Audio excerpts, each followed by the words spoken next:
taxes but contribute to charities? Why do we volunteer hours of time to help in the community? Because our faith teaches us that we have an obligation to serve one another. That if you want to serve the Lord, you have to serve each other and care for one another. Amen. This has shaped our country, Amen. And we're losing it.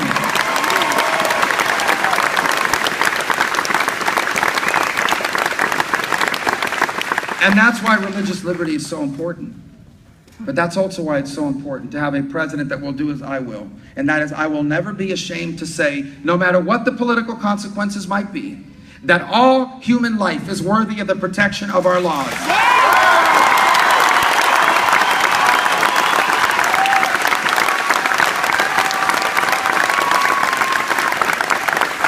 As I have said in one of the debates, I would rather lose an election than be wrong on the issue of life.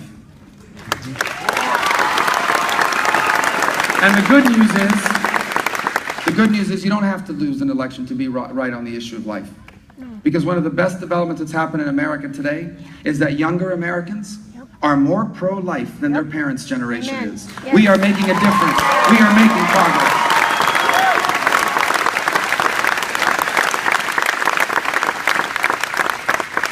This is what it's going to take to turn America around. But first we have to win this election. And tomorrow you have a choice to make. And so I'm here to ask you to caucus for me. And many of you are probably here because you've already made that decision. I ask you to wake up on time. Don't oversleep. I ask you to go out today and encourage as many people as you can. This election has been so different. That literally 10 votes, 15 votes could be all the difference. We don't know. I need your help. I ask you to leave here today not just as supporters, but as activists. You have about 18 hours to use social media and get 10 or 15 other people and make sure everyone who's eligible to vote comes out in caucuses tomorrow, because I need your help. But maybe there's some of you here that are trying to make up your mind. Maybe you're interested in some of the other people running because you like them, or maybe you like their attitude or the way they talk, or because they're straight talkers, whatever you might be. Let me just say something to you. This election can't be about making a point. It has to be about making a difference. We have to win. And usually when they say that to us as conservatives, what that means is you need to settle for someone who's less conservative. The great thing about this election is you can vote for someone who's as conservative as anyone running for president, but someone who can win. Someone who can unify this party, because we can't win if we're divided. And someone who can grow it, because we can't win if we don't grow. And by growing our movement, it doesn't mean watering down our principles. It means taking our principles as I will, as your nominee. I am going to take conservatism to the people living paycheck to paycheck, because I grew up paycheck to paycheck, because I've lived paycheck to paycheck. I'm going to take our principles to young Americans, some of whom owe thousands of dollars in student loan debt, because 3 years ago I still owed hundreds of thousands of dollars in student loan debt. I'm going to take our principles to young families raising children, because I am raising children with my wife Jeanette right now, and I know how hard it's become to instill in them the values that they teach in our churches instead of the values they try to ram down our throat in the popular culture. We will unite this party and we will grow it, and if you nominate me, we will win.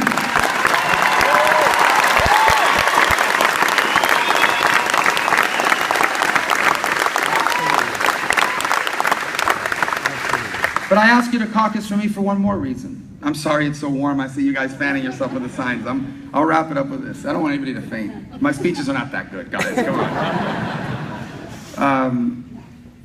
I want you to think for a moment across history. There has never been a great movement in human history built on anger, ever, or fear, ever. Every movement in human history that has been built on a foundation of anger and fear has been cataclysmic in the end. I'm not telling you you don't have a right to be angry. You do. No. Every major institution in America is failing you. The media is failing you. Our higher education is failing you. Big business is failing you. And by the way, so are your politicians and your political parties. You have a right to be angry. No. You have a right to be fearful and frustrated. You're working as hard as you ever have, and you feel like you're running in place. And maybe you've decided, I think I'm going to be okay, but you're fearful. What kind of country, what kind of life are my children going to have? You have a right to be angry, and you have a right to be frustrated. But that's not going to solve the problem. The question we have to ask ourselves is, how do we fix this? And anger and fear is not a plan, it's a feeling. You can use it to motivate you to take action. but it by itself will not solve our problem. There's an example for us to follow. Maybe some of the younger people here have just read about it, but I lived it. 36 years ago, this nation elected Ronald Reagan president. And I believe it redefined the conservative movement for a generation. I don't think it's a coincidence that Susanna's here with me today, and I'm here, and Mike is a conservative, and you've got so many young conservative leaders around the country. Who do the Democrats have in their 40s and 50s? Who is their young up-and-coming star in Democratic politics today? Bernie Sanders? Why? Because 36 years ago this year, Ronald Reagan became president, and he defined what it meant to be a conservative for an entire generation. And here's what it meant. It did mean limited government. It meant free enterprise. It meant a strong national defense. It meant traditional values. But it also meant hope. It also meant the belief that while we were going through a difficult time, America was a country where our future was always better than our past, where tomorrow was always going to be better than yesterday. It wasn't just about how bad Jimmy Carter was and how tough things were. Reagan was about how much better things were going to be, how morning in America was on the way. That's when we're at our best. When we're inspiring people, not terrifying people. When we're helping people believe in a better future, not making them fear about a darker one. And this is one of the choices we're being asked to make now. In a campaign that's been incredibly bizarre. A campaign filled with vulgarity and profanity and some of the ugliest things that have ever been said about other people on a stage. This campaign has to be a choice about our identity as a movement as well. And so I ask you to make that choice tomorrow. I ask you tomorrow to caucus for me. Because if you elect me president of the United States, you're going to have a president that will bring us together, not just as Republicans and not just as conservatives, but also as Americans. I will never ask you to be angry at another group of Americans. I will never seek to divide you on purpose so I can win elections the way Barack Obama does and the way some people in our party try to do.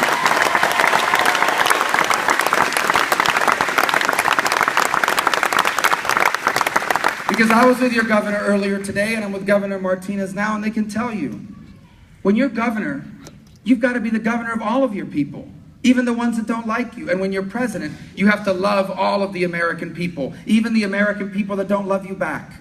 You have to be everyone's president, and I will. Even the people that protest against me, even the people that say nasty things about me on Twitter, we will cut their taxes too. Yeah.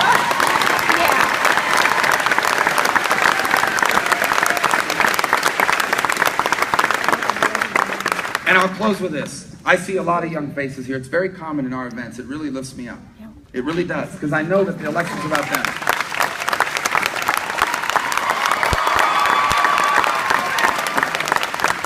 So I want to speak to them for a moment in closing, because I think all of us are interested in this. I know that there's a lot of noise out there about how bad the world's becoming, how difficult things are, what a horrible future awaits them. And look, if we make some wrong choices here, that's probably true.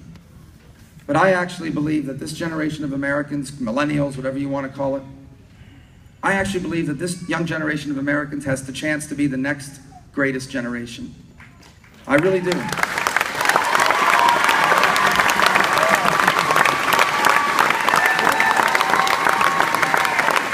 If there's one thing that history teaches you, is that every generation thinks the next generation is messed up. All right? One generation thought that we were doomed because Elvis Presley moved his hips on the Ed Sullivan Show. Then they thought we were doomed because of bell bottoms and long hair on men. Then they thought we were doomed because of MC Hammer and whatever we did in Mino. What do they call parachute pants or whatever we were back then. Now they think we're messed up because of social media. Look, these guys are the greatest collaborators that have ever lived. The young Americans today have grown up collaborating with other people, some of whom we've never met. They're also, by the way, the most technologically advanced people that have ever lived. You know how I know this? Because I take a lot of pictures on cell phones these days, and the only people that know how to use those things are all under the age of 20. No one else knows how to use their phone. It's amazing. Our young Americans have the chance to be the next great generation. We just have to give them a chance. The world today has hundreds of millions of people who can now afford, people who were starving a decade ago, who can now afford to be their business partners, their clients, their customers, their collaborators, and their investors. But we have to give them a chance. And to give them a chance, we must re-embrace what made America great to begin with. And that is free enterprise, limited government, strong national defense, our traditional values. In essence, the conservative movement. Yep. That's what we're going to do when I'm president. The time has come for this generation to do its part. Each generation before us did. Now the time has come for us to do our part. And when I'm president, we will. And I want you to know, as difficult as things may seem today, I want you to know what history is going to say about you. I want you to know what history is going to say about us when we do what needs to be done. It is going to say that this generation of Americans grew up in the early years of this new century in a very difficult time. The world was changing fast, and we almost got it wrong. After a crazy election and 8 years of Barack Obama, we almost got it wrong. But then in 2016, we remembered who we were. Amen. In 2016, we remembered what America was. Yes. And we did like all the generations before us did. We solved our problems. We confronted our challenges. We embraced our opportunities. Amen.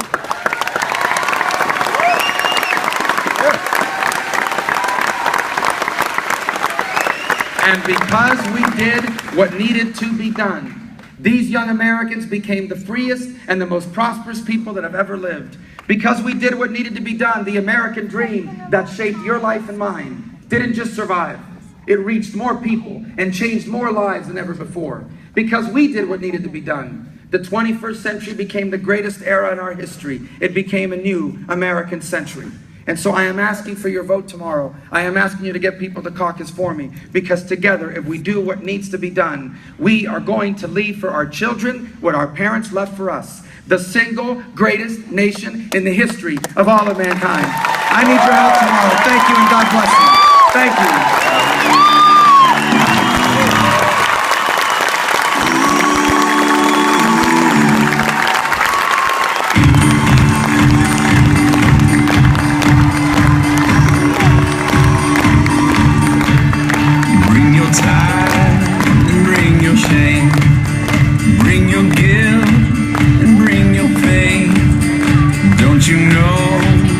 Not your name. You will always be my joy. I got you, okay? I got her, Kai. It's alright. Thank you, God bless. I hear your voice. I can't believe that song. Wow. You got your sister? I'm gonna hold her, Kai. She's got my purse.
I'm glad we came, guys. Are you glad? Journey doesn't understand. I'm going to have to explain to her why it's so important.